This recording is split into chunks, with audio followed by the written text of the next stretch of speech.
അറിയാനുള്ള ശ്രമം നമ്മൾ ഫസ്റ്റ് എത്തിച്ചേരുന്നത് കരീം സാറിൻ്റെ അടുത്തായിരുന്നു. അദ്ദേഹം ഗുരുവായൂരപ്പൻ കോളേജിൽ നാടകം സെറ്റിലായിരുന്നു ഉണ്ടായിരുന്നത്. ആക്ച്വലി അവിടെ നിന്നാണ് നമുക്ക് മനസ്സിലാകുന്നത് നാടകത്തിൻ്റെ പിന്നിലുള്ള ഇത്രക്കാരം എഫേർട്സും എങ്ങനെയാണ് നാടകം വർക്ക് ചെയ്യുന്നുള്ള കാര്യം. നാടകം മനുഷ്യനുള്ള കാലത്തോളം നിൽക്കുന്നില്ല. ഇപ്പം നമ്മൾ തന്നെ അഭിനയിച്ചുകൊണ്ടിരിക്കുക. നിങ്ങൾ എൻ്റെ മുമ്പിൽ ബഹുമാനം അഭിനയിക്കുക, ഉള്ളിലതില്ല.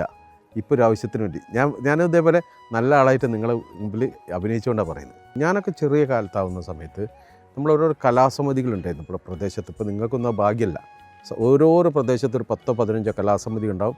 അതൊരു പ്രദേശത്തൊരു 15ഓളം നാടകങ്ങൾ വിവിധ ഭാഗത്ത് നാട്ടുകാർ തന്നെ അഭിനയിച്ചിട്ടുള്ള പങ്കെടുക്കും. പക്ഷെ അന്നൊക്കെ ആദ്യം കൊടുക്കുന്ന ചെറിയ രീതിയിൽ ഗാനമേള ഇതൊക്കെ എടുത്ത് നാടകത്തിൻ്റെ പേരായിരുന്നു വലുതായിട്ട് ഏറ്റവും എക്സാഗ്രേറ്റ് ചെയ്തിട്ടും ഏറ്റവും ബൂസ്റ്റ് ചെയ്തിട്ടും ഉണ്ടായിരുന്ന നാടകം.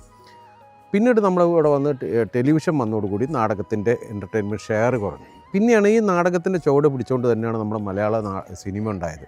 നിങ്ങൾ പഴയ സിനിമ കണ്ടാൽ ഒരു നാടകം ഷൂട്ട് ചെയ്ത പോലെ തന്നെയാണ് നിങ്ങൾക്ക് തോന്നും. കാരണം നാടകത്തിൽ നിന്ന് വന്ന ആളുകളും നാടക പ്രവർത്തകരും അന്നൊരു ക്യാമറയിലേക്ക് ഒരു നാടകം ഷൂട്ട് ചെയ്യുന്ന രീതിയിലായിരുന്നു. നിങ്ങൾ കണ്ടിട്ട് ചില സിനിമയിലൊക്കെ ഷീലൊക്കെ ഞെട്ടുന്ന അങ്ങനെയൊക്കെ ഞെട്ടിയിട്ട് കണ്ണൊക്കെ ഇങ്ങനെ, അതൊക്കെ നാടകത്തിൽ നിന്ന് കിട്ടിയ സാധനമാണ്. ഇപ്പോൾ 30-40 വർഷമായി നാടകത്തിൽ തന്നെയാണ്. ആക്ടിംഗ് ആണ് എൻ്റെ കോൺസെൻട്രേഷൻ. ആക്ടറാണ് ബേസിക്. ബാക്കി എഴുത്തും നാടകം എഴുതുകയും ചെയ്യും, സംവിധാനം ചെയ്യുകയും ചെയ്യും. ആക്ച്വലി അതിൽ കുറച്ചുകൂടി ഇൻട്രസ്റ്റിംഗ് ആയിട്ട് നമുക്ക് ഫീൽ ചെയ്തത് ബൈപാസ് ആയിരുന്നു. So we just try to connect with them, but it was not that easy. ആ ടൈമിലാണ് ബിനാലയിൽ ഇതുപോലെ ഒരു മേഘൗസ്തി എന്ന് പറഞ്ഞൊരു നാടകം നടക്കുന്നത് നമ്മൾ അറിയുന്നത്. എനിക്ക് ഏറ്റവും ഏറ്റവും സന്തോഷം കിട്ടുന്നൊരു I am happiest on stage. അപ്പോൾ എനിക്കത് കുറേ ആൾക്കാർ എക്സ്പീരിയൻസ് ചെയ്യണം. All actors, makers, all technicians experience ചെയ്യേണ്ടവർ എപ്പോഴെങ്കിലും ഒരു നാടകം ചെയ്യാൻ പറ്റിയില്ലെങ്കിൽ കാണാൻ നോക്കണം. അപ്പോൾ I am really glad all of you are doing theatre and pursuing it. For you, my life is an open book that you can read in your own time, at your own convenience. But to me, you are still a great history. My name is Bashir. Raito Muhammad Bashir. What is your name? Narayani. സുന്ദരമായ പേര്. വയസ്സ് 22. സുന്ദരമായ വയസ്സ്. Chick. Very nice. Myself, Nandan Muttappa. PGDPP. Postgraduate diploma is in the pocket. ഈ നാടകം ചെയ്യാൻ കാരണം നിങ്ങളുടെ ഡയറക്ടർ പാത്തുമ്മയുടെ ആടും പിന്നെ എൻ്റെ പാപ്പ പേര് ആനോ ഉണ്ടായിരുന്നു. ഈ 2 സ്റ്റോറീസ് ട്രാൻസ്ലേഷൻ വായിച്ചു. ഈ ഡസൻ മലയാളം, ഇത് തമിഴ്. അത് വായിച്ചു കഴിഞ്ഞപ്പോൾ ഈ വെരി ഇൻട്രസ്റ്റഡ്. ദെൻ വി ഞാൻ ആ കളക്ഷൻ വാങ്ങിച്ചു, collected works of Vaikom Basheer. അതിനകത്ത് ഞങ്ങൾ പല കഥകളും വായിച്ചു ഗ്രൂപ്പിൽ. എന്നിട്ട് അതിനകത്ത് ഒരു 12-17 കഥകൾ സെലക്ട് ചെയ്തു ഫോർ എക്സ്പെരിമെൻറ്റ്.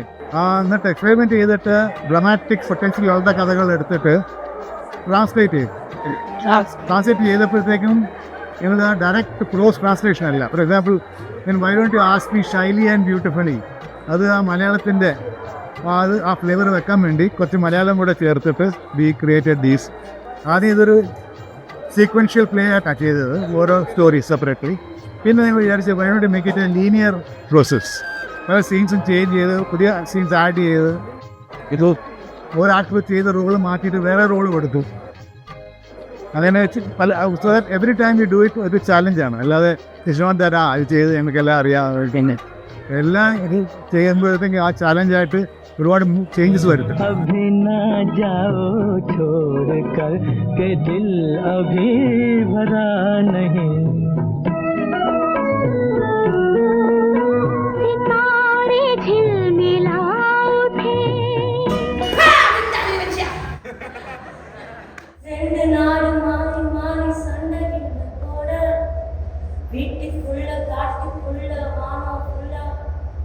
ഇപ്പോൾ ജസ്റ്റ് മാംഗോസ്റ്റീൻ കഴിഞ്ഞുള്ളൂ. ജസ്റ്റ് ലാസ്റ്റ് വീക്ക് ഇവിടെ തന്നെ ഞങ്ങൾ ബൈ പാസ് ചെയ്തിട്ടുണ്ടായിരുന്നു. So it's been last 1 month ആയിട്ട് ഇറ്റ് ഫോക്ക് ആൻഡ് ബിയനാലയിൽ 2 പ്ലേസിൻ്റെ മൾട്ടിപ്പിൾ ഷോസ് ചെയ്തുകൊണ്ടിരിക്കുക for the last 1 month. And it's been my most creatively satisfying 1 month. So yeah, I'm really glad that എല്ലാ ഷോയിലും കുറേ ആൾക്കാരെ കണ്ടു. ഇനിയും ഈ 2 നാടകത്തിൻ്റെ ഷോസ് ചെയ്യുന്നു. അപ്പോൾ ഐ എം വെരി ഹാപ്പി.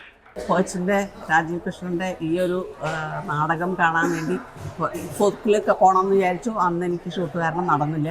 ഇവിടെ ഇത് കാണാൻ വേണ്ടിയിട്ട് കാത്തിരിക്കുക തന്നെയായിരുന്നു. അതിലത്തെ എല്ലാ സ്റ്റോറീസും നമ്മൾ വായിച്ചിട്ടുള്ളതും കേട്ടിട്ടുള്ളതും ഒക്കെയാണ്. അതുകൊണ്ട് ഓഡിയൻസ് റെസ്പോൺസ് ഭയങ്കര രസമായിരുന്നു. ഓഡിയൻസ് റെസ്പോൺസ് ആയിരുന്നു. ഏറ്റവും ഹൈലൈറ്റ്.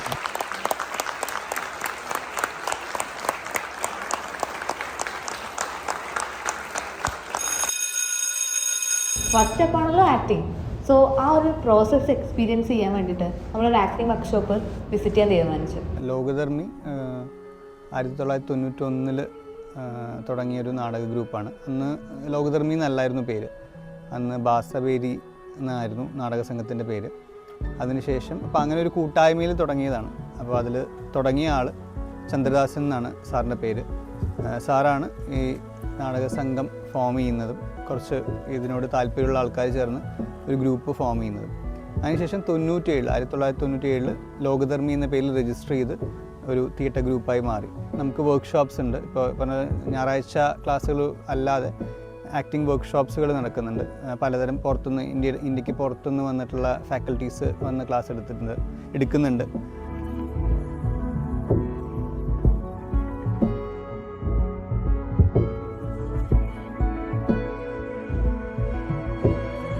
എനിക്ക് തോന്നിയത് കുറച്ചും കൂടി നാടകങ്ങൾ കുറച്ചും കൂടി ജനകീയമാക്കണം എനിക്ക് തോന്നിയിട്ടുണ്ട്. ഞാൻ കാണുന്ന പല നാടകങ്ങളും എനിക്ക് മനസ്സിലാവാറില്ല സത്യം പറഞ്ഞു കഴിഞ്ഞാൽ. അത് ഞാൻ ഉദ്ദേശിക്കുന്ന വെച്ചാൽ ഒരു ആക്ടർ എന്ന് പറഞ്ഞു കഴിഞ്ഞാൽ കാഴ്ചക്കാർക്ക് വേണ്ടിയിട്ടുള്ളതാണ്, ഓഡിയൻസിന് വേണ്ടിയിട്ടുള്ളതാണ്. ഓഡിയൻസിന് നമ്മൾ ഉദ്ദേശിക്കുന്ന സാധനം അവർക്ക് കിട്ടിയില്ലെങ്കിൽ അത് വേസ്റ്റാണ്. ചാർലി ചാപ്ലിൻ പറഞ്ഞിട്ടുണ്ട്, അതായത് ഒരു കുട്ടിക്ക് മരുന്ന് കൊടുക്കുന്ന പോലെയാണ്. അതായത് മരുന്ന് കൊടുക്കണം, അതിൻ്റെ കൂടെ പഞ്ചസാര ഇട്ട് മിക്സ് ചെയ്ത് കഴിഞ്ഞാൽ കുട്ടി കഴിക്കും. ആ പഞ്ചസാര എന്ന് പറയുന്നത് എൻ്റർടൈൻമെൻറ്റാണ്, ആ മരുന്ന് എന്ന് പറയുന്നത് അത് തരുന്ന മെസ്സേജും കാര്യങ്ങളാണ്. അപ്പോൾ രണ്ടും നല്ല രീതിയിൽ ബ്ലെൻഡ് ചെയ്ത് കഴിഞ്ഞാൽ നമുക്കത് സുഖമായിട്ട് വേണം. പക്ഷെ അതില്ല. അപ്പം മരുന്ന് മാത്രം കൊടുക്കുന്നതുകൊണ്ടുള്ള പ്രശ്നം നാടകത്തിൽ കാണാനുണ്ട്. ആക്ച്വലി ഒരു ആക്ടർ ചെയ്യേണ്ടതെന്ന് വെച്ചാൽ അയാൾക്ക് വേണ്ട മെത്തേഡ് അയാൾ തന്നെ തപ്പി കണ്ടുപിടിക്കാന്നുള്ളൂ. ആക്ടിങ് നമുക്കൊരിക്കലും പഠിപ്പിച്ചു കൊടുക്കാൻ പറ്റില്ല, മനസ്സിലായി? നമുക്ക് ഇങ്ങനെയൊക്കെ മെത്തേഡ് ഉണ്ടെന്ന് കാണിച്ചു കൊടുക്കാം.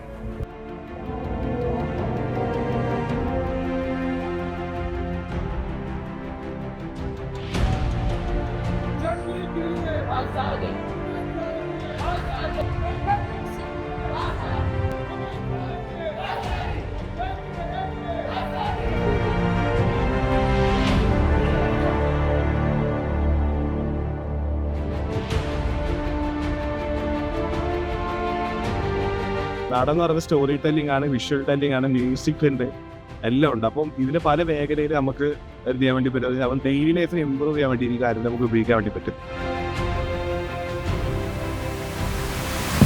പിന്നെ ഞങ്ങൾ പോയത് school of drama and fine ആർട്സിലാണ്, തൃശ്ശൂരുള്ള. അവിടെ നമുക്ക് കുറേ കാര്യങ്ങൾ പഠിക്കാൻ പറ്റി. മെയിനായിട്ടൊരു ഡ്രാമ സ്ക്രാച്ചിൽ നിന്ന് എങ്ങനെ ബിൽഡ് ചെയ്യാൻ പറ്റുമെന്ന് നമുക്ക് കാണാൻ പറ്റി. എൻ്റെ പേര് വിനോദ് വി നാരായണൻ. ഞാൻ സ്കൂൾ ഓഫ് ഡ്രാമയിലെ ഒരു സീനിയർ ഫാക്കൽറ്റിയാണ്. ഏകദേശം 22 ഇയേഴ്സായിട്ട് ഇവിടെ ടീച്ച് ചെയ്യുന്നു. സ്കൂൾ ഓഫ് ഡ്രാമ ഏകദേശം തുടങ്ങിയിട്ട് 50 വർഷത്തോളമായി. കൃത്യമായിട്ട് അക്കാഡമിക് ആൻഡ് പ്രാക്ടീസ് അതിൽ ഊന്നൽ നൽകിക്കൊണ്ട് bachelor degree, post graduate degree and PhD research degree along with music MA, ഇതാണ് ഇവിടുത്തെ ഒരു കോഴ്സ് സ്ട്രക്ചർ. അതല്ലാതെ നാഷണൽ ഇൻ്റർനാഷണൽ ലെവലിലുള്ള വർക്ക്ഷോപ്പുകൾ ഓൺ വേരിയഡ് സബ്ജക്റ്റ്, ഒരുപാട് കോഴ്സുകളെ കുറിച്ചിട്ടുള്ള വർക്ക്ഷോപ്പുകൾ ഞങ്ങൾ ഓർഗനൈസ് ചെയ്യാറുണ്ട്. ലൈഫ് തന്നെയാണ് ഡ്രാമ എന്നുള്ള രീതിയിലാണ്, ആ ലൈഫിലെ ഡ്രാമ തന്നെയാണ് നമ്മൾ പഠിക്കുന്നത്. എങ്ങനെയാണ് അത് സ്റ്റേജിലേക്ക് പോർട്രേ ചെയ്യുന്നതെന്നുള്ളതാണ്. ഈശ്വറിലേക്ക് പല ഇതും സ്റ്റാറ്റിക്കായിട്ടൊരു തിയേറ്റർ അല്ലല്ലോ, സ്റ്റേജിങ് തന്നെയാണ്. പല മേഖലകൾ വളർന്നുകൊണ്ടിരിക്കുകയാണ്. ഇപ്പം സൗണ്ട് ഡിസൈനിങ് തിയേറ്റർ അധികം ശ്രദ്ധിക്കപ്പെടാത്തൊരു മേഖലയാണ്. പക്ഷെ ഇപ്പോൾ അതിൽ കുറേ പേര് കോൺസെൻട്രേറ്റ് ചെയ്യുന്നുണ്ട്. Professional it's highly paid job. So അങ്ങനെയുള്ള പല മേഖലകളിലേക്ക് പെർഫോമൻസ് ആയിട്ട് വേറൊരു രീതിയിൽ വന്നുകൊണ്ടിരിക്കുന്നുണ്ട്. അങ്ങനെ ഇതിൻ്റെ തന്നെ പല മേഖലയിലേക്ക് വളർന്നുകൊണ്ടിരിക്കുകയാണ്.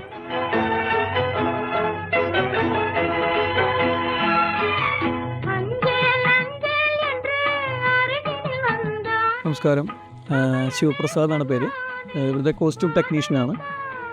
ഇത് സ്കൂൾ ഓഫ് ഡ്രാമയിലത്തെ കോസ്റ്റ്യൂം റൂമാണ്.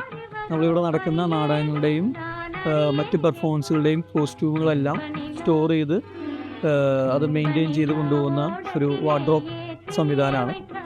നമ്മളിവിടെ പഠിക്കുമ്പോൾ തന്നെ കോസ്റ്റ്യൂം ഡിസൈനിങ് എന്നുള്ളത് നമ്മുടെ സിലബസിൻ്റെ ഭാഗം തന്നെയാണ്.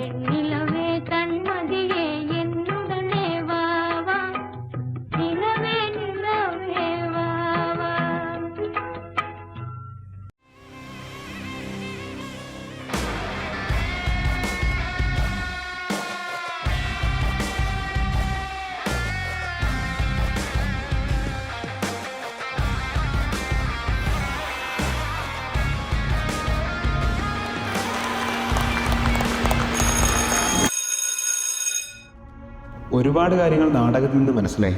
പക്ഷേ സത്യത്തിൽ നാടകം നമ്മൾ പഠിച്ചത് വേദികളിൽ നിന്നല്ല, മനുഷ്യരിൽ നിന്നാണ്. അവരെ കേട്ടപ്പോൾ, അവരെ കണ്ടപ്പോൾ, കയ്യടിയില്ലെങ്കിലും പറയേണ്ടത് പറയാൻ കാണിക്കുന്ന ധൈര്യം, അതാണ് നാടകം.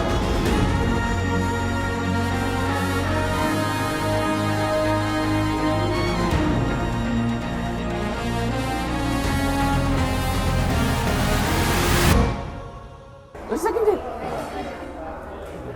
എല്ലാവരും ഹാപ്പി അല്ലേ?